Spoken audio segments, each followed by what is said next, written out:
Former et informer les consommateurs sur les droits et devoirs. La tâche est lourde et la guerre de l'information n'y arrange rien. Face au constat, la FACACI, la Fédération des associations de consommateurs actifs de Côte d'Ivoire, prend des initiatives. Au foyer des jeunes d'Abobo-Doumé, dans la commune d'Atekoubé, la fédération a réuni tous les acteurs de la chaîne de consommation.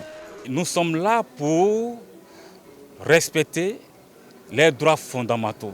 Nombreux sont les préjudices subis par ces consommateurs, tant au niveau de l'eau qu'au niveau de l'électricité ainsi que les TIC. S'ils n'ont pas l'information juste, s'ils ne sont pas éduqués, c'est vrai qu'ils seront passifs sur ce qui est important pour eux. Partenaires de ce programme de sensibilisation, les entreprises présentes ont donné plus de précisions sur leur mission pour le bien-être des consommateurs. Éveiller certaines consciences par rapport aux risques électriques, le danger du courant. On ne le voit pas, il nous rend ce service, il est invisible, mais il présente d'énormes dangers. C'est ce qu'on va expliquer en français facile, je dis bien, à nos populations. Informer les consommateurs sur les voies de recours qui s'offrent à eux en cas de malversation ou d'imprévu en ce qui concerne leur compte mobile money. Leur donner le maximum d'informations en ce qui concerne la lutte contre la cybercriminalité. Il y a une loi en Côte d'Ivoire justement qui lutte contre la cybercriminalité. Initiative fortement appréciée par les consommateurs présents. Cette formation est la bienvenue. Parce qu'au début, nous ne connaissions pas nos droits et nos devoirs. Mais il a fallu cette formation aujourd'hui pour que nous-mêmes, en tant que consommateurs, on puisse savoir nos droits. Auparavant, nous nous plaignions. Voilà, nous nous plaignions à la SODECI, à la CIE et autres. Pourtant, vraiment, c'est parce qu'on n'était pas informés, on était ignorants. Mais grâce à cette formation aujourd'hui, franchement, on ne va même plus se plaindre comme ça. S'il y a quelque chose qui se passe maintenant à notre niveau, à partir de maintenant, on ira voir les régulateurs. La FACACI, la Fédération des associations de consommateurs actifs de Côte d'Ivoire, compte sillonner le pays pour informer les consommateurs de leurs droits et devoirs.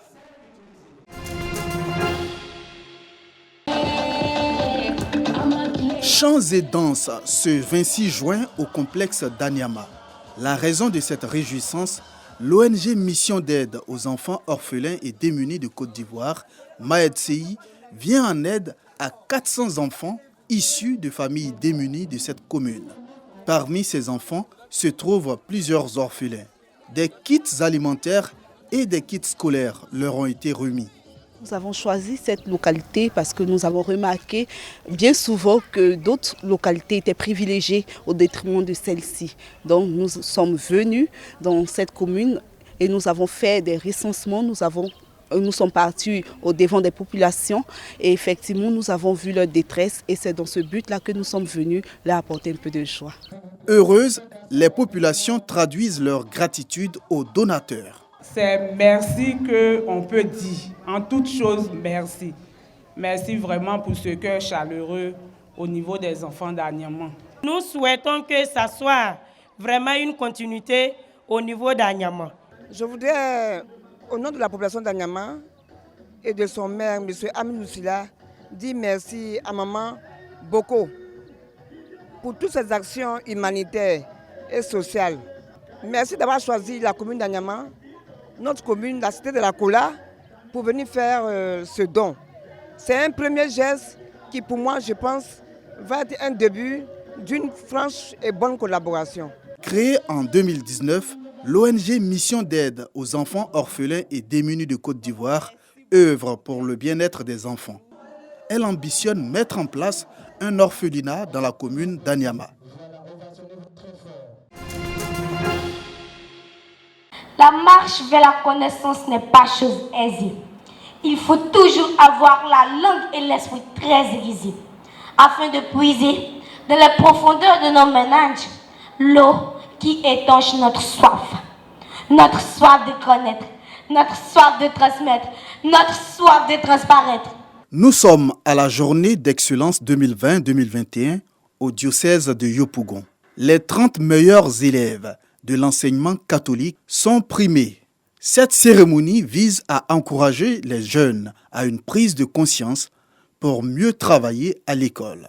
Occasion pour lancer un appel aux parents afin que ceux-ci s'impliquent davantage dans l'encadrement de leurs enfants. Il s'agit ici de faire naître dans le cœur et l'esprit de nos enfants le goût du gain, l'émulation, pour qu'ils sachent que toute l'année, il faut se mettre à travailler pour être heureux pendant les vacances. Les parents, nous leur demandons de s'impliquer un peu plus dans le travail que nous faisons. C'est un partenariat.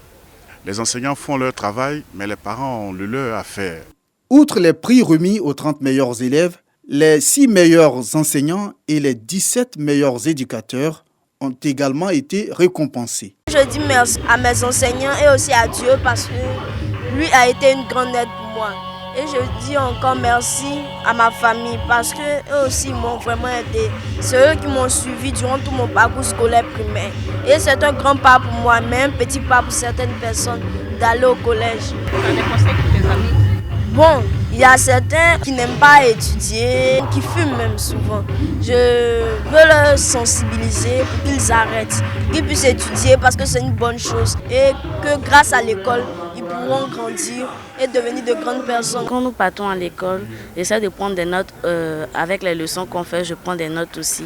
Et à la maison, je révise tout ça, je fais des exercices d'application, voir relever mon niveau et voir mes difficultés afin d'être la meilleure. Je suis vraiment très émue de passer en 6e parce que pour moi, c'était un rêve de continuer mes études et maintenant, c'est un rêve de devenir réalité. Je me mets à chanter. Je suis heureuse, ma fille fait partie des meilleurs élèves du diocèse de Yopougon. Ce matin, je suis heureux parce que le premier du diocèse de Yopougon est sorti de mon école. C'est une fierté pour moi. C'est aussi le fruit de tout le travail abattu tout au long de l'année scolaire. Alors, je remercie les uns et les autres, tous ceux qui m'ont soutenu, les autres enseignants du CPI en CM1. Ensemble, nous avons travaillé pour arriver à cette récompense. La journée de l'excellence du diocèse de Yopougon est à sa 3e édition. L'enrôlement des artisans à la Caisse nationale de prévoyance sociale au cœur de cette conférence organisée par la Confédération des PME-PMI du BTP en Côte d'Ivoire. Selon le président de la Confédération, cet enrôlement des artisans à la CNPS est nécessaire pour bénéficier des avantages mis à leur disposition. Une fois que vous avez cette carte, ça vous permet d'avoir le fonds d'appui au secteur informel, alors qui peut vous aider à relancer vos affaires. Pour enregistrer une adhésion massive de tous les artisans du pays, une caravane de sensibilisation démarrera dans le district d'Abidjan et dans plusieurs villes de l'intérieur du pays. On va parcourir toute l'étendue du territoire national. On ira avec la CNPS pour que tous ces enrôlements puissent se faire. Cette caravane qui a pour thème « Pourquoi informer, former les PME, les artisans et le secteur informel des avantages et acquis dans la loi des finances 2021 » est motivée par la rentrée en vigueur de la nouvelle annexe fiscale depuis janvier 2021, les mauvaises informations qui circulent dans le secteur de l'artisanat au sujet de l'enrôlement et enfin la lutte engagée par la Cinébassi pour le bien-être des artisans.